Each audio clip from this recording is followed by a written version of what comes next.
कभी कभी ज़िंदगी ऐसे मोड़ पर ले आती है जहां हम अपने अतीत से अचानक टकरा जाते हैं। आज मैं आपको एक ऐसी ही महिला डॉक्टर की कहानी सुनाने जा रही हूँ।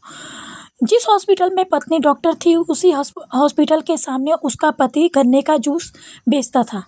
फिर जो हुआ कभी किसी ने सोचा ही नहीं था। जिसकी किस्मत ने एक ऐसा पलटवार किया था कि सब लोग हैरान रह गए थे। दोस्तों, एक महिला सरकारी डॉक्टर की जब ज्वाइनिंग एक अस्पताल में होती है, वो इतना अच्छा काम करती है कि उसके काम की जो प्रशंसा होती, वह चारों तरफ होने लगी। महिला डॉक्टर मरीजों का इस तरीके से इलाज करती थी कि एक ही बार में मरीज ठीक हो जाते थे। लेकिन दोस्तों, जब दोपहर के समय लंच होता तो वहाँ का एक मशहूर जूस बेचने वाला लड़का ठेले पर गन्ने का जूस बेचता। तभी वहाँ का कंपाउंडर बाहर से गन्ने का जूस लेकर आता है और मैडम को लाकर देता है पीने के लिए। मैडम जब उस गन्ने के जूस को पीती है तो वो कहती है कि इसका टेस्ट तो बहुत ही अच्छा है। मैंने जूस तो बहुत पिया है, लेकिन ऐसा जूस अपनी ज़िंदगी में कभी नहीं पिया। कहाँ से लेकर आए हो? तब वो कंपाउंडर कहता है कि मैडम जी, हमारे अस्पताल के बाहर 3-4 महीने से एक लड़का ठेले पर जूस बेच रहा है और उसका जूस इतना फेमस हो गया कि वहाँ पर लाइन लगी रहती है। दूर दूर से लोग आते हैं उसका जूस पीने के लिए। दोस्तों, महिला डॉक्टर 4-5 दिनों तक वहाँ से जूस मंगाकर पीती रही। लेकिन एक दिन उसका कंपाउंडर छुट्टी पर था और महिला डॉक्टर अकेले पड़ जाती है। तब डॉक्टर साहिबा अपनी गाड़ी निकालती है और जूस वाले की तरफ जाने लगती है। वहाँ जाने पर वह देखती है कि जूस वाला वह अपना काम कर रहा है और बहुत सारे लोग लाइन लगाकर वहाँ जूस पी रहे हैं। उसके बाद जो महिला डॉक्टर थी, वो अपने चेहरे पर मास्क लगाती है और जब उस लड़के के पास जाती है तो उस लड़के को देखकर पहचान जाती है।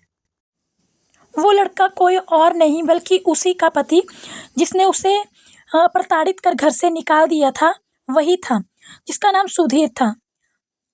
वह पत्नी आज सरकारी अस्पताल की डॉक्टर बन गई थी और वह लड़का जूस बेच रहा था। आइए जानते हैं पूरी कहानी इस वीडियो के माध्यम से। लेकिन दोस्तों, वीडियो में आगे बढ़ने से पहले जो लोग हमारे चैनल और तेरी यही कहानी पर पहली बार आए हैं तो प्लीज़ चैनल को सब्सक्राइब कर लीजिए और वीडियो को लाइक कर दीजिए, ताकि जो मेरा हौसला है और भी ज़्यादा बढ़ता रहे। दोस्तों, ये सच्ची घटना है, हिमाचल प्रदेश की है। जो महिला डॉक्टर का थी, उसका नाम था शीला। शीला का जब विवाह हुआ था, उसका विवाह जिस लड़के से हुआ था, उस लड़के का नाम था सुधीर। शीला पहले डॉक्टर नहीं थी। सुधीर बड़े घर का रहने वाला लड़का था और शीला जो थी वह मिडिल क्लास फैमिली से बिलोंग करती थी। जब दोनों की शादी हुई तो उनकी ज़िंदगी हंसी खुशी से गुजर रही थी। शादी के 2 सालों तक तो कोई दिक्कत और परेशानी नहीं आई, लेकिन 2 सालों के बाद दोनों के बीच में लड़ाई झगड़े होने लगे। क्योंकि दोस्तों, जो सुधीर था वो बहुत ही झगड़ालू किस्म का लड़का था। सुधीर को अपने पैसे के ऊपर बहुत ज़्यादा घमंड था। सुधीर के पापा एक सरकारी स्कूल में शिक्षक थे और उनका नाम था धर्म। दोस्तों, सुधीर एक नंबर का बेवड़ा इंसान था और अपने पापा के पैसों को पानी की तरह बहाता था। दोस्तों के साथ मौज मस्ती करना और दारू पीना उसका पेशा था। अपने पापा का सारा पैसा बर्बाद कर देता था। लेकिन जब शीला सुधीर को दारू शराब पीने से रोकती और दोस्तों के साथ घूमने फिरने के लिए मना करती तो सुधीर शीला के ऊपर बहुत ज्यादा गुस्सा करने लगता था। और कभी कभी तो ऐसा होता था कि सुधीर जब शराब पीकर आता था तो शीला उसको बोलने लगती थी कि सुधीर तो उसको मारने पीटने लगता था। दोस्तों, शीला पहले ऐसी नहीं थी, लेकिन जब उसकी शादी हो गई सुधीर से, तो ख्याल कौन रखेगा? क्योंकि सुधीर अगर ऐसे ही शीला की जो जिंदगी है वह पूरी तरह से बर्बाद हो गई। शीला अपनी जिंदगी में पहले बहुत खुश रहा करती थी, लेकिन अपने पति की करतूतों को देखकर शीला बहुत ज्यादा टेंशन में रहने लगी थी। शीला सोचने लगी कि अगर मेरा पति इसी तरह से रहेगा तो हमारी जिंदगी इसके साथ कैसे गुजर पाएगी। अगर हमारे बच्चे होंगे तो हमारे बच्चों को का रोज रोज पीकर आता रहेगा तो हम दोनों के बीच लड़ाई झगड़े होते रहेंगे। तो कहीं अगर रास्ते में दारू शराब की वजह से उसका एक्सीडेंट हो जाएगा तो हमारी जिंदगी हमेशा के लिए बर्बाद हो जाएगी। यही सोचकर हमेशा शीला टेंशन में रहा करती थी। शीला एक दिन अपने ससुर से कहती कि देखिए, आपका लड़का सुधरने का नाम नहीं ले रहा है और आप हमेशा उसको पैसे देते रहते हैं और वो पैसा अपने दोस्तों के साथ खर्च कर देता है। हमको रुपया भी नहीं देता और वह कुछ कमाता भी नहीं। हमारा खर्च कैसे चलेगा? तो शीला अपने ससुर से कहती है, ससुर जी, आप सुधीर को पैसा देते हैं, उसको पैसा देना बंद कीजिए, पैसा मुझे दीजिए। शीला उसके ससुर को जब शोभा की बातें सुनते हैं तो कुछ देर सोचते हैं और उनको भी अच्छा लगता है। वह सोचते हैं कि शीला सही कह रही है, सुधीर को पैसे दूंगा तो सुधीर पैसा अपने दोस्तों में खर्च कर देगा, दारू शराब पीकर आएगा। अगर वही पैसा शीला को दूंगा तो शीला अपने पास रखी रहेगी, अपनी जरूरत पर उस पैसे को खर्च करेगी। जिस वजह से सुधीर के पापा सुधीर को पैसा देने से मना कर देते हैं। जब सुधीर अपने पापा से पैसे मांगता था तो उसके पापा पैसा नहीं देते थे, लेकिन सुधीर को दारू शराब की लत जो लग चुकी थी, जिस वजह से जो सुधीर है वह एक दिन अपनी पत्नी के कमरे में जाता है और उसके सारे गहने, उसका जेवर चुरा लेता है और ले जाकर बेच देता है। दोस्तों, बेचने के बाद उधर से एकदम नशे की हालत में गिरते पड़ते हुए जब घर आता है तो सुधीर की पत्नी उसको देखकर बहुत ज़्यादा गुस्सा हो जाती है। सुधीर की पत्नी उसको बहुत ज़्यादा गाली भी देती है और उल्टा सीधा बोलने भी लगती है, जिस वजह से सुधीर को बहुत ज़्यादा गुस्सा आ जाता है और दारू शराब की नशे में सुधीर जो है वो शीला के पेट पर एक लात मार देता है और उसके गाल पर थप्पड़ भी मार देता है, जिस वजह से शीला के पेट में असहनीय दर्द होने लगता है। दोस्तों, मैं आपको बता दूं कि उस समय शीला 3 महीने की प्रेग्नेंट थी और उसके पेट में 3 महीने का बच्चा रहा था। जब शीला के पेट में बहुत ज़्यादा दर्द होने लगता है, जब वह लात मार देता है तो शीला के जो ससुर थे वह जल्दबाजी में जल्दी जल्दी उसको अस्पताल में भर्ती करवाते हैं और शीला को वहां पर इलाज होने लगता है। लेकिन शीला का जो बच्चा होता है वह पेट के अंदर ही गुजर जाता है, जिस वजह से शीला बहुत ज़्यादा टूट जाती है। अब अपनी किस्मत के बारे में सोच कर रोने लगती है। शीला एक तरफ अपनी जिंदगी के बारे में सोच रही थी, वहीं दूसरी तरफ अपने पति के बारे में सोच रही थी। शीला उस दिन अस्पताल में अपने माता पिता को बुलाती है और अपने ससुर जी से कहती है कि पापा जी, आज के बाद से मैं वहां पर कभी नहीं जाऊंगी, अपने माता पिता के साथ रहूंगी। मैं अपने माता पिता के घर चली जाऊंगी, वहीं पर मैं रहूंगी। आपको अगर मिलने का मन करेगा तो आप हमारे माता पिता के घर आ जाइएगा, मैं आपसे मिलूंगी, लेकिन आज के बाद मैं कभी भी आपके घर नहीं जाऊंगी, यानी मैं अपने ससुराल में नहीं रहूंगी, क्योंकि वहां पर मेरे रहने से और न रहने से कोई फर्क नहीं पड़ने वाला। क्योंकि अगर मेरा पति मेरी बातों को नहीं मानेगा, मुझे प्यार नहीं करेगा, तो वहां पर रहने का और ना रहने का कोई मतलब नहीं निकलता। इतना कहने पर शीला अपने माता पिता के साथ जब हॉस्पिटल से डिस्चार्ज होती है तो चली जाती है और अपने माता पिता के घर पर ही रहने लगती है। वहां 1 महीने तक वह बेड रेस्ट करती है और जब उसकी तबीयत थोड़ी ठीक होने लगती है तब शोभा अपने पापा से बहुत ज्यादा हाथ जोड़कर विनती करती है। शोभा अपने पापा से कहती है कि पापा जी, कैसे भी करके हमको पढ़ा दीजिए, हमको पढ़ने का बहुत मन कर रहा है और मैं पढ़ लिख कर कुछ लायक बनना चाहती हूँ। अगर मैं पढ़ लिख कर अपने पैरों पर खड़ी हो जाऊंगी तो मुझे किसी तरह के सहारे की कोई ज़रूरत नहीं पड़ेगी।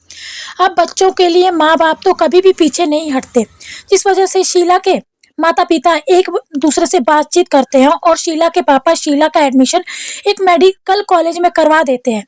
शीला जो थी वो 6-7 सालों तक खूब मन लगाकर पढ़ाई करती है और इन 6-7 सालों में शीला वह कभी अपने पति से नहीं मिली थी और ना ही सुधीर का कभी फोन से बात की थी और ना ही सुधीर भी उससे मिलने के लिए आया था।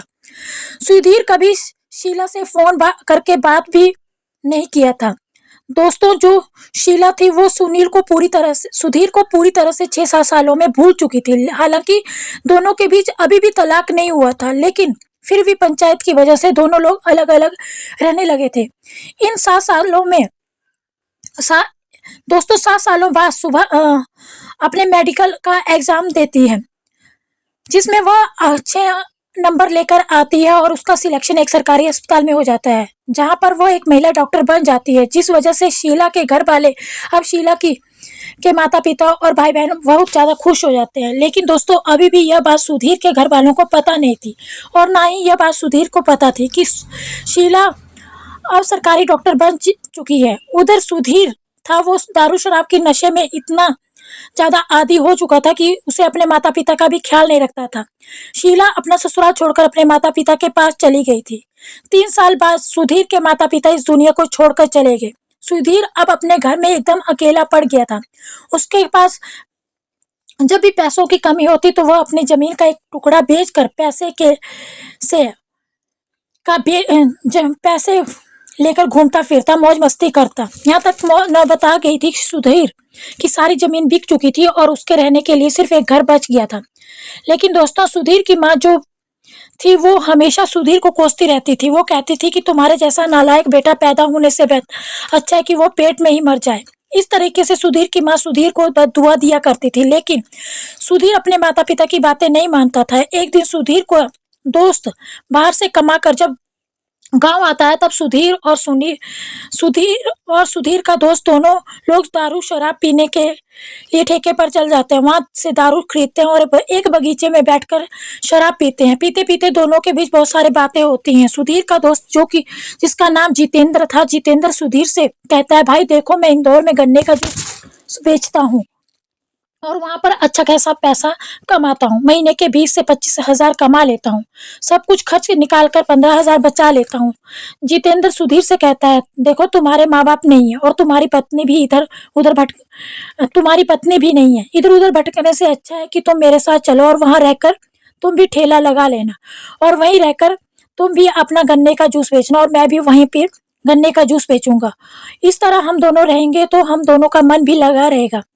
जितेंद्र की बात सुधीर को बहुत अच्छी लगती है, क्योंकि सुधीर के पास जब भी क्वार्टर और दोनों एक साथ पैसे की कमी होती थी, सुधीर अपनी जमीन का एक टुकड़ा बेच दिया करता था। तो सुधीर के पास जमीन थी और ना ही जायदाद थी। पैसा कमाने के लिए 1 महीने बाद जितेंद्र का दोस्त सुधीर को अपने साथ इंदौर ले जाता है और सुधीर वहां पे सुधीर का एक ठेला खुलवाता है और गन्ने का जूस लगाने के लिए कह देता है। दोस्तों, सुधीर के पास एक लास्ट ऑप्शन बच गया था। सुधीर खूब मन लगाकर काम करता था और गन्ने का जूस बेचने लगा। लेकिन एक दिन सुधीर का दोस्त जितेंद्र था, वह सुधीर से कहता है कि भाई सुधीर, एक काम करो, देखो गर्मी का समय है और जो वहां पर सरकारी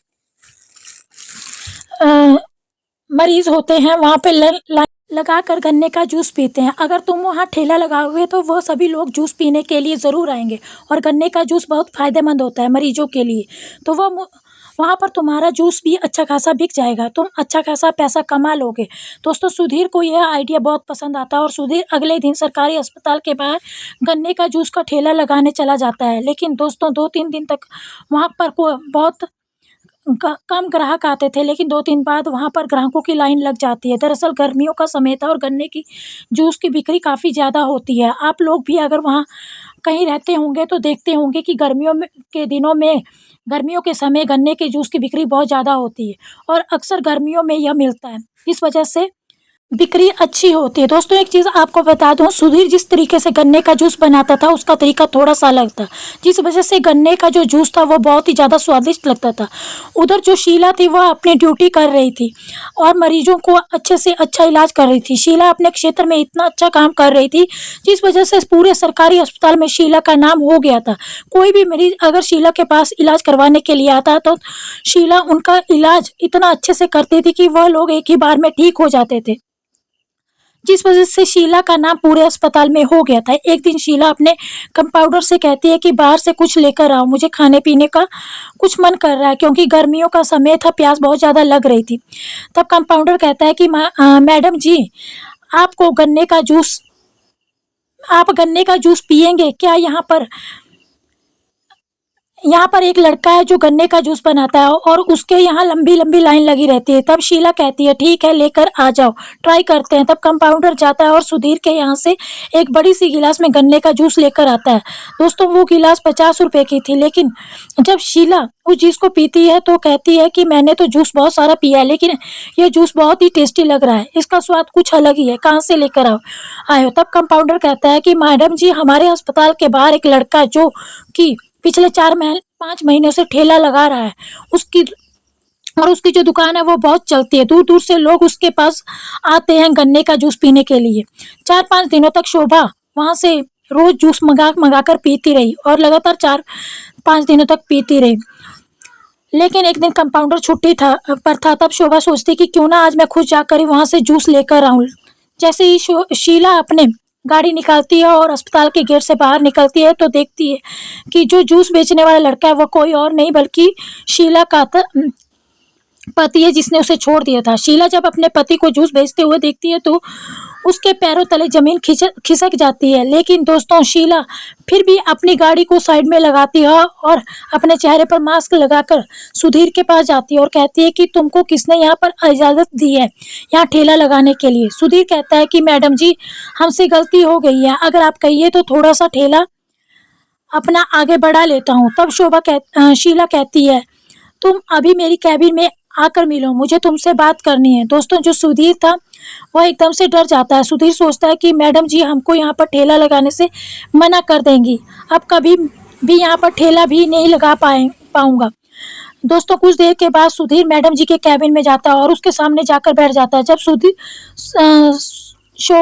शीला अपने चेहरे से मास्क निकालती है तो सुधीर शीला को देखकर जो बैठा हुआ था वह तुरंत कुर्सी से उठ जाता है और एकदम हैरान हो जाता है और कहता है, शीला तुम यहाँ पर क्या कर रही हो? तब शीला कहती है कि देखो, शांति से यहाँ बैठ जाओ, सब कुछ मैं बताऊंगी, लेकिन उससे पहले तुम मुझे बताओ कि तुम यहाँ कब से जूस बेचने का काम कर रहे हो। तब दोस्तों, जो सुधीर है वह अपने जीवन की पूरी कहानी बताता है। जब से शीला का तलाक हुआ था तब से लेकर आज तक की पूरी कहानी बताता हूँ और जो उसके जीवन में घटित हुआ है वह सब कुछ बताता है। सुधीर यह भी कहता है कि तुम्हारे जाने के बाद मेरे माता पिता भी मुझे इस दुनिया में छोड़कर चले गए, जिस वजह से शीला को बहुत ज़्यादा दुख होता है। शीला सुधीर से कहती है कि देखो, तुम सुधरने का नाम ही नहीं ले रहे थे, इसलिए मुझे मजबूरी में तुम्हें छोड़कर आना पड़ा। उसके बाद मैंने अपनी पढ़ाई चालू कर दी और आज मैंने खूब मन लगाकर पढ़ाई की और आज मुझे सरकारी अस्पताल में नौकरी मिल गई। शीला की बातों को देखकर वो बहुत ज़्यादा हैरान हुआ। अस्पताल में नौकरी मिल गई और मैं एक सरकारी डॉक्टर बन चुकी हूँ। दोस्तों, सुधीर हैरान हो रहा था, लेकिन वो कुछ कर भी नहीं सकता। सुधीर के बीच बहुत सारी बातें हुई। तब सुधीर कहता है कि देखो शीला, अब मैं सुधर चुका हूँ और अब मैं खाना पीना भी छोड़ दी हूँ। अब मैं चुपचाप अपना काम करता हूँ और जो मेरे पास पैसे बचा होता है उस पैसे को बचाकर भविष्य के लिए रख देता हूँ, ताकि फ्यूचर में उसे पैसा से अपना जीवन चला सकूँ। अगर तुम बुरा ना मानो तो एक बार हम फिर साथ हो सकते हैं। शीला कहती है, जल्दबाजी क्या है, इसका जवाब मैं तुमको कुछ दिन बाद दूंगी। उसके बाद दोस्तों, दोनों के बीच में बहुत सारी बातें होती थी। शीला कहती थी कि ठीक है, अब जाओ, तुम अपना काम करो, मैं तुमसे मिलने के लिए अक्सर आया करूंगी। दोस्तों, उस दिन के बाद सुधीर अपनी अब नौकरी दिलवा देती। सुधीर वह भी हंसी खुशी उसके साथ रहने लगती है और शीला सुधीर की कोर्ट मैरिज करता है। दोस्तों, अब सुधीर शीला को बहुत ज़्यादा प्यार करता है और उसका ख्याल भी रखता है। दोनों के बीच अब किसी चीज़ को लेकर कोई लड़ाई झगड़ा नहीं होता और इस तरह से उनकी जिंदगी एक बार फिर से सुधर जाती है। तो दोस्तों, यही थी आज की कहानी। आपको आज की कहानी कैसी लगी कमेंट करके ज़रूर बताइएगा। इस कहानी को अगर आप इस कहानी से अगर आपको कुछ सीखने को मिला होगा तो प्लीज़ मेरे यूट्यूब चैनल को सब्सक्राइब